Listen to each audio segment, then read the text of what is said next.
আমাদের বিহারের মানুষের জন্য একবারে জরুরি।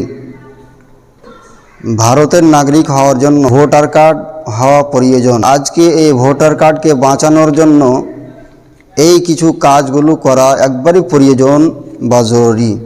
2003-এর ভোটার লিস্টে যাদের নাম রয়েছে তাদের জন্য শুধু ওই লিস্টখানাই প্রয়োজন বা লাগবে, যেই পেজে বা পাতায় তাদের নাম রয়েছে সেখান নিয়ে এসে শুধু নামের আগের দিকে টিক লাগিয়ে বিএলওকে দিয়ে ফর্ম ভরে দেবে। এবার যাদের 2003-এর লিস্টে নাম নেই তাদের আবার 3টি ভাগ রয়েছে।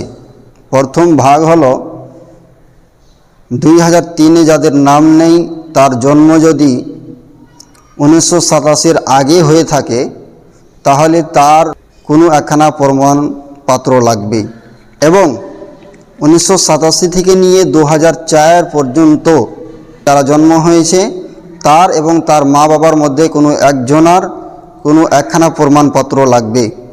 2004-এর পর জন্ম হয়েছে, ভোটার লিস্টে নাম থাকে, ভোটার কার্ড বনিয়ে যায় থেকে, তাহলে তার এবং তার মা বাবা দুইজনারই প্রমাণপত্র লাগবে।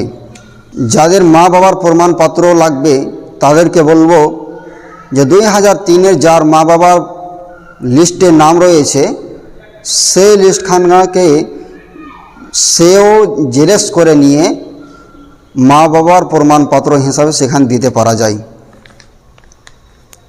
এবার কি কি জানকারি দিতে হবে সেখানে নাম লিখতে হবে, একটি হাফ পাসপোর্ট সাইজের ফটো লাগবে, জন্ম তারিখ লিখতে হবে, আধার নম্বর লিখতে হবে এবং মোবাইল নম্বর লিখতে হবে, মা বাবার নাম লিখতে হবে বা পুরুষের নাম লিখতে হবে। আচ্ছা, কি কি ডকুমেন্টস লাগবে বা প্রয়োজন, সেখানে 11 রকমের ডকুমেন্টসের মধ্যে কোনো একখানা দিলেই যথেষ্ট। তার মধ্যে কিছু বার্থ সার্টিফিকেট, পাসপোর্ট বা জাতি নিবাস বা বংশাবলী বা কারোর মেট্রিকের সার্টিফিকেট যদি থাকে তাহলে সেখানেও দিতে পারা যায়। এবার 2003-এর লিস্ট পাওয়া যাবে কোথায়? তাহলে এখন অনেক মানুষের মোবাইলে সে লিস্টখানা